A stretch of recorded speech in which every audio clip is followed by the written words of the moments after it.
sepak terjang orang-orang Islam Nusantara itu terlihat sekali benci sama Islam Arab. Dan aneh, Islam itu kan asalnya dari Arab ya Pak? Kalian malah tidak mau disebut Wahabi. Nah, siapa sebenarnya ini yang tidak menghormati Arab? Siapa sebenarnya yang membenci Arab? Berarti Anda ini membenci Syekh Ibnu Baz. Karena Syekh Ibnu Baz itu mengatakan bahwa orang-orang yang mengikuti Muhammad bin Abdul Wahab ini adalah Wahabi sebutannya. Bismillahirrahmanirrahim. Assalamualaikum warahmatullahi wabarakatuh. Alhamdulillah wassalatu wassalamu ala rasulillah wa ala alihi wa sahbihi wa mawala amma ba'du. Sahabat-sahabat Aswaja yang dirahmati oleh Allah subhanahu wa ta'ala dimanapun berada yang saya hormati, Ustadz Wahabi menuduh kita orang-orang Islam yang ada di Nusantara ini, yang ada di Indonesia ini membenci Arab. Mereka menuduh kita itu membenci Arab. Tentu tuduhan mereka itu mengarah terhadap Aswaja, terhadap warga Nahdlatul Ulama. Orang-orang Islam yang ada di Nusantara tentunya selain Wahabi, maksud mereka itu membenci Arab. Pak Wahabi, Pak Ustadz Wahabi, dengarkan ya. Kami itu tahu bahwa Rasulullah Shallallahu Alaihi Wasallam pernah berkata terhadap Salman Al-Farisi, sahabat Salman Al-Farisi, qala li Rasulullah Shallallahu Alaihi Wasallam, Rasulullah pernah berkata kepada saya, kata Salman Al-Farisi. Apa yang disampaikan Rasulullah terhadap Salman? Ya Salman, la tabghadni. Wahai Salman, kamu jangan membenci aku. Janganlah kau benci aku. Ini perkataan Rasulullah terhadap Salman.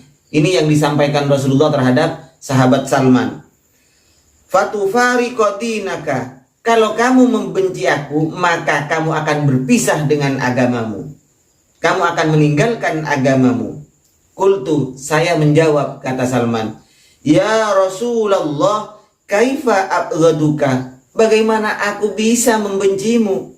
Wabika hadanallah, sebab kamu Allah menunjukkan aku. Jadi sebab Rasulullah, kata Salman, hadanallah.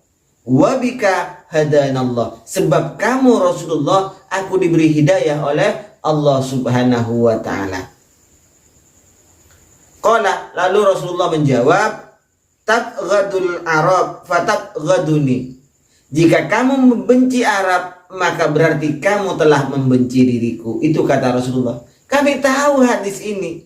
Kami tidak membenci Arab.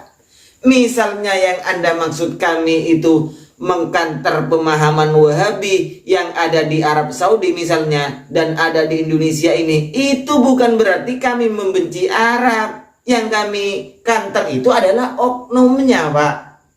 Misalnya sekarang ada polisi salah, polisi oknumnya yang salah. Apakah kita akan membenci seluruh kepolisian? Kita akan membenci seluruh institusi Polri-nya ini? Tidak kan? Oknumnya itu yang harus kita benci. Oknumnya ini yang harus kita lawan. Sama dengan Arab. Misalnya ada salah seorang Arab, ada beberapa orang Arab ini yang menurut kita salah, maka ini yang kita kanter pemahamannya. Begitu maksudnya, Pak. Tapi kalau kita pikir-pikir, siapa sebenarnya yang benci terhadap Arab? Aswaja atau Wahabi yang benci terhadap Arab ini? Contoh, Rasulullah Shallallahu Alaihi Wasallam keturunannya, dzurriyyahnya banyak ada di Indonesia. Aswaja sangat menghormati terhadap dzurriyyah Rasulullah yang notabene-nya ini adalah orang Arab. Lalu bagaimana Wahabi? Wahabi itu banyak bahkan menjelek-jelekkan Habib, menjelek-jelekkan dzurriyyahnya Rasulullah Shallallahu Alaihi Wasallam. Inikah yang Anda maksud mencintai Arab? Padahal jelas itu adalah keturunan Rasulullah, jelas itu adalah orang Arab. Ini yang pertama. Yang kedua, buktikan siapa sebenarnya yang benci Arab ini, Wahabi atau Aswaja. Di Mekah, di Saudi Arabia, tarawihnya itu 20 rakaat. Tarawihnya itu 20 rakaat. Aswaja di sini 20 rakaat. Tapi Anda wa ala alihi wa sahbi ajma'in Anda ini melakukan 11 rakaat. Siapa sebenarnya ini ya? Siapa sebenarnya ini yang benci Arab? Yang ketiga, anak-anak Aswaja sejak kecil, sejak dari sekolah dasar dididik tentang ilmu nahu, ilmu sorob, atau ilmu alat. Karena dengan alat inilah kita itu akan paham terhadap bahasa Al-Quran, yang mana Al-Quran ini diturunkan dalam bentuk bahasa Arab. Allah Subhanahu wa ta'ala berfirman di dalam Al-Quran, Inna anzalnahu Qur'anan Arabiyyan la'allakum ta'qilun. Allah Subhanahu wa ta'ala menurunkan Al-Quran Arabian. Ini bahasanya memakai bahasa Arab. Kenapa? Tujuannya apa? La'allakum ta'qilun, agar Anda ini menjadi orang-orang yang berfikir. Lah, kalau tidak mengerti bahasa Arab, kalau tidak bisa membaca kitab-kitab Arab, teks-teks Arab, bagaimana kita akan mengerti bahasa Al-Quran yang notabene bahasa Arab?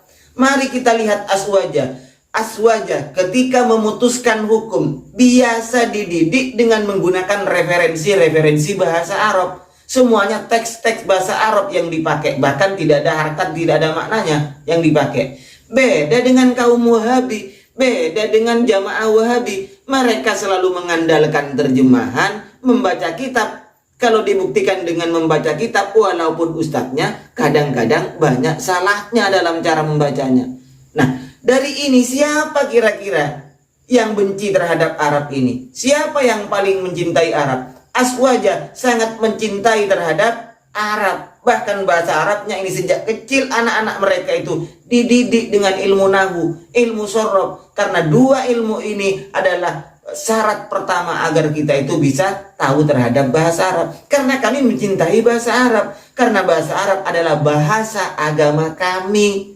Bukti selanjutnya, orang-orang Wahabi yang ada di Indonesia ini mencela terhadap orang-orang Aswaja yang datang melayat terhadap keluarga mayit yang meninggal dunia, yang makan di rumah mayit, itu dicela, dihina.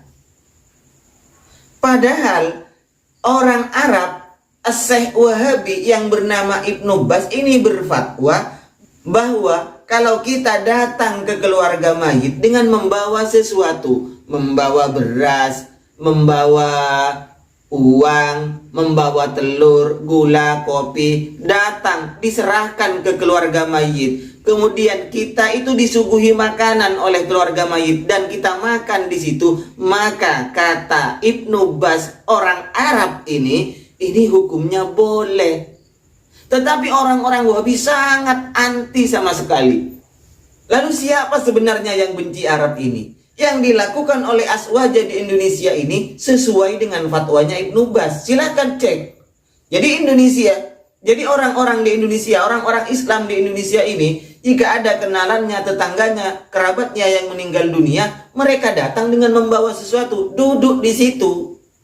Disuguhi makanan ya kita makan. Kalau tidak disuguhi ya kita pulang. Seperti itu. Ini adalah fatwanya Ibnu Baz. Ini adalah orang Arab. Siapa yang benci kalau seperti ini? Yang benci terhadap Arab kalau seperti ini? Kami menyebut kalian yang mengikuti Muhammad bin Abdul Wahab, Syekh Muhammad bin Abdul Wahab dengan sebutan Wahabi, bukan berarti kami membenci Arab. Justru kami itu mengikuti fatwanya Ibnu Baz. Ibnu Baz itu mengatakan bahwa Wahabi itu adalah laqabun syarifun, gelar kehormatan bagi pengikutnya Muhammad bin Abdul Wahab.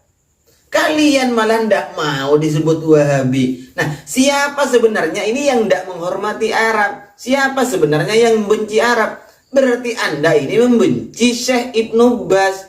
Karena Syekh Ibnu Baz itu mengatakan bahwa orang-orang yang mengikuti Muhammad bin Abdul Wahab ini adalah Wahabi sebutannya. Bahkan beliau dengan bangganya mengatakan hadza laqabun syarifun. Ini yakni Wahabi itu adalah gelar kehormatan, gelar yang mulia. Maka kami sebut Anda dengan sebutan Wahabi sesuai dengan fatwanya Imam Ibnu Baz yang mengatakan begitu, yang mengatakan Wahabi adalah gelar kehormatan. Seharusnya Anda bangga kami sebut seperti itu. Anda tidak mau disebut Wahabi, berarti Anda ini tidak mencintai Arab. Karena yang berfatwa itu orang Arab. Begitu kan? Baik, sekian yang bisa saya sampaikan. Mudah-mudahan orang-orang Wahabi bisa berpikir ya, siapa sebenarnya yang benci terhadap Arab ini. Wa khairan minni, Assalamualaikum warahmatullahi wabarakatuh.